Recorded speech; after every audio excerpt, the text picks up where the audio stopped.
Khương Tử Nha vốn là đệ tử của Nguyên Thủy Thiên Tôn, 30 tuổi đã lên núi. Trải qua quá trình khổ tu 40 năm, đối với ông, phú quý tại nhân gian sớm đã xem nhẹ như mây khói. Phong Thần Diễn Nghĩa là một tác phẩm văn học sử nổi tiếng. Khương Tử Nha là nhân vật chính trong câu chuyện xưa này, nên cũng được người đời sau chú ý đến nhiều hơn. Mặc dù người đọc có nhiều ý kiến khác nhau, nhưng nếu ai đó có hiểu biết về văn hóa truyền thống Trung Hoa 5.000 năm, sẽ hiểu được nội hàm của văn hóa thần truyền, đồng thời cũng có cái nhìn thấu đáo hơn về hành động câu cá thú vị của Khương Tử Nha. Hành động đó không phải để đùa cợt mà ẩn chứa bên trong là nội hàm sâu sắc của văn hóa tu luyện. Ở đây tác giả chỉ nói lên quan điểm cá nhân của bản thân về Khương Tử Nha, đồng thời cũng đưa ra một cái nhìn sơ lược về nội hàm tu luyện trong văn hóa truyền thống Trung Quốc. 1. Tại sao Khương Tử Nha lại được đi phong thần? Phong thần là một sự kiện lớn, là đại sự của thiên thượng, do thiên mệnh cùng vô số nhân duyên tổng hợp lại mà thành, tuyệt đối không phải chịu theo ý thích của thần. Sự kiện phong thần là một việc hiếm thấy trong đời, ngàn năm khó gặp. Chương thứ 15 của Phong Thần Diễn Nghĩa có nói rõ ràng rằng, lúc này, Thành Thang đối diện với sự diệt vong, nhà Chu hướng đến hưng thịnh. Đúng thời thần tiên phạm giới, nguyên thủy phong thần. Khương Tử Nha hưởng phúc làm tướng, vừa gặp thời lại gặp số, không phải việc ngẫu nhiên. Tại đây chúng ta nên lý giải câu Thành Thang đi đến diệt vong, nhà Chu hướng đến hưng thịnh như thế nào. Nếu ai đã đọc qua truyện Phong Thần Diễn Nghĩa đều sẽ thấy được. Hành vi tàn bạo vô sĩ không thể chấp nhận được của Thương Trụ Vương. Vậy thì triều đình nhà Thương liệu có còn được phép tồn tại? Do vậy sự diệt vong này đến từ chính Trụ Vương. Ông trời không cho phép một kẻ tàn ác như vậy tồn tại gây họa loạn nhân gian. Vậy là Thương Trụ Vương đã đem cơ nghiệp của tổ tiên hủy hoại trong tay mình. Ở đây, thiên mệnh và biểu hiện ở xã hội con người hoàn toàn hòa nhập và là một thể thống nhất. Cho nên người xưa giảng thiên nhân hợp nhất, thật sự có quá nhiều nội hàm ẩn chứa bên trong. Văn hóa truyền thống Trung Hoa là nền văn hóa nửa thần, mà nhà Chu hướng đến hưng thịnh. Chu Văn Vương dùng đức kết nối với trời. Trong truyện nói rất nhiều đến Chu Văn Vương nhân đức, dĩ nhiên là ông nên làm vương thiên hạ. Đức là một khái niệm trọng yếu trong văn hóa truyền thống Trung Hoa.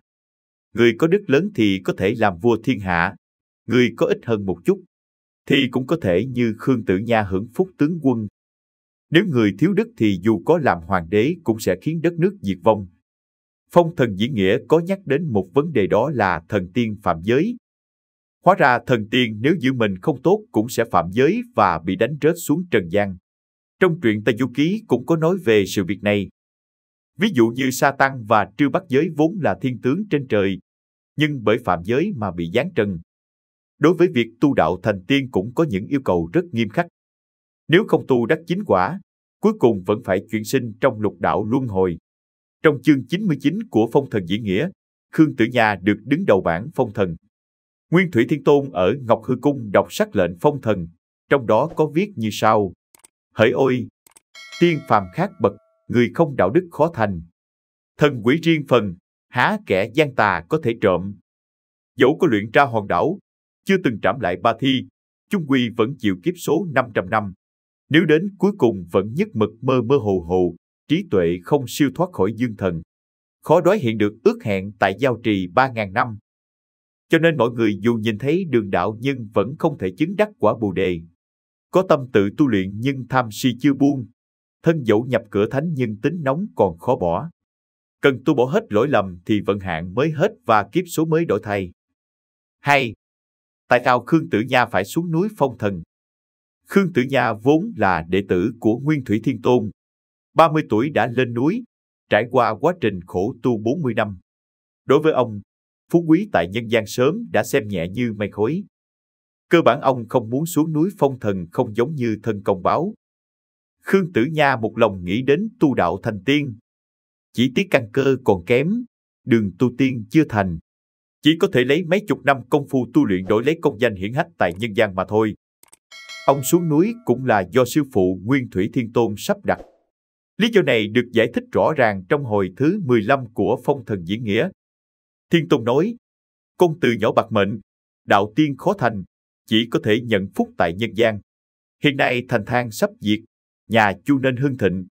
Vậy con thay ta xuống núi ra công giúp nước, sống làm tướng, chết làm thần. Như vậy mới không uổng công phu tu luyện mấy chục năm trời. Còn nơi này không phải là chỗ con có thể ở được lâu, nên sớm chuẩn bị xuống núi. Tử Nha năn nỉ, đệ tử bỏ nhà lên núi, dốc lòng lãnh tục tu tiên 40 năm, duyên nguyện bỏ đời theo đạo. Vẫn biết tu hành là khổ, muốn thành chính quả không phải một sớm một chiều. Đệ tử vẫn một lòng tình nguyện ở trên núi chịu khổ hạnh, không dám tham luyến công danh phú quý nơi phàm trần, mong sư tôn thu nhận. Thiên Tôn nói, duyên mệnh của con như vậy, phải làm theo thiên ý. Sao có thể thực hiện khác được đây? Tử Nha lưu luyến không nỡ rời đi. Từ góc độ này mà nói, trong lịch sử, một người có thể tu thành đắc đạo quả không phải chuyện dễ dàng. Cho dù các điều kiện khác đều tốt nhưng căn cơ của người đó lại có khiếm khuyết thì cũng khó thành công trong tu luyện. 3. Khương Tử Nha câu cá như thế nào? Vào ngày hôm đó, Khương Thượng đi đến khu vực phía nam Kỳ Châu cách 40 dặm. Cách huyện Quắc về phía nam 10 dặm, bên bờ sông Vị Thủy, có khe suối Bàn Khê. Khương Thượng đã vâng mệnh, ngồi câu cá bên bờ sông Vị Thủy. Dùng lưỡi câu thẳng, không cần mồi nhử, ngồi cách mặt nước 3 thước. Ông còn tự nói, người phụ mệnh, ngồi câu cá. Người đời sau đều biết đến câu thành ngữ. Khương Thái Công câu cá, người nguyện mắc câu. Tuy nhiên, mọi người lại ít chú ý đến phương thức câu cá của ông. Họ còn tưởng rằng đây chỉ là câu nói đùa vui. Kỳ thực, câu nói này còn ẩn chứa điều huyền bí. Khương Tử Nha là người tu đạo nên không được sát sinh. Do đó ông đã dùng lưỡi câu thẳng và không có mồi nhử. Còn việc ông ngồi cách vị trí mặt nước 3 thước, hành động này là để cho người bình thường nhìn thấy. Muốn người đời nhận ra sự khác người của ông mà dùng lời tốt đẹp dẫn vương đến. Mặc dù Khương Tử Nha được sư phụ sắp xếp xuống núi phong thần, nhưng đối với việc tu đạo ông không hề dám buông lời chút nào. Thời khắc khắc đều lấy tâm tính người tu để yêu cầu chính mình. Trong truyện cũng có nhiều đoạn mô tả hành động của ông. Ví dụ như trong chương thứ 15 có mô tả về chuyện vợ chồng của Khương Tử Nha như sau. Sau khi kết hôn, cả ngày Tử Nha nhớ về núi Côn Lôn. Chỉ lo con đường tu đạo không thành nên trong lòng bất an. Không có tâm trạng muốn vui vẻ với Mã Thị. Đối với một người tu luyện mà nói, trong xã hội nhân loại, nếu như buông lỏng các tiêu chuẩn của người tu luyện, ham vui hưởng thụ, như vậy thì con đường tu đạo của người đó sẽ bị hủy ngay. 4. Người xưa rất tôn kính người tu đạo. Trong xã hội cổ và cận đại, con người rất tôn kính người tu luyện. Ví dụ như trong truyện Thủy Hử, Lỗ Đề Hạt giết người. Vì tránh né hình phạt mà xuất gia làm hòa thượng. Sau đó quan phủ không đến tìm ông ta nữa. Bởi vì Lỗ Đề Hạt đã là người xuất gia, còn quan phủ chỉ quản sự việc của người bình thường. Trong chương cuối của Phong Thần Diễn Nghĩa, sau khi Võ Vương lên làm bá chủ thiên hạ, ông liền thực hiện việc phân đất phong hầu. Lý Tịnh cùng 7 người tu đạo từng lập công lao lớn, nhưng lại không muốn nhận hưởng phú quý, đã nói với Võ Vương như sau.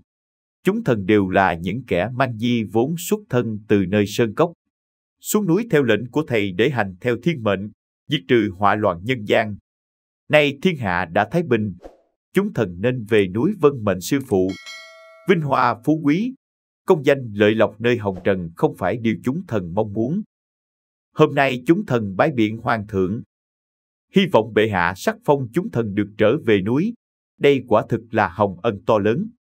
Nghe những lời này, Võ Vương không còn cách nào khác, buộc phải dẫn theo bá quan Văn Võ tiến đưa nhóm người Lý Tịnh ra tận vùng ngoại ô phía nam. Lý Tịnh và nhóm người tu đạo bước tới, bái biệt và nói: chúng thần có tài đức gì, đâu dám phiền bệ hạ đích thân ban thưởng yến tiệc. Chúng thần xin cảm tạ bệ hạ. Võ Vương khoát tay an ủi nói: hôm nay các khanh trở về núi, chính là nơi thế ngoại đạo viên. Trẫm cùng các khanh không còn quan hệ vô tôi. Các khanh đã quá khiêm tốn rồi. Võ Vương dùng tư cách của bậc thiên tử đối đãi, ngang hàng cùng nhóm người Lý Tịnh, bỏ qua quan hệ quân thần. Chi tiết này đã phản ánh chân thực xã hội truyền thống Trung Nguyên xưa.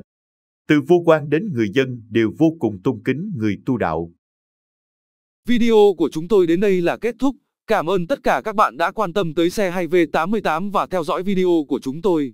Đừng quên like, share và đăng ký kênh nhé. Đặc biệt đừng quên bật chuông để theo dõi những video nhanh nhất. Một lần nữa xin cảm ơn tất cả các bạn.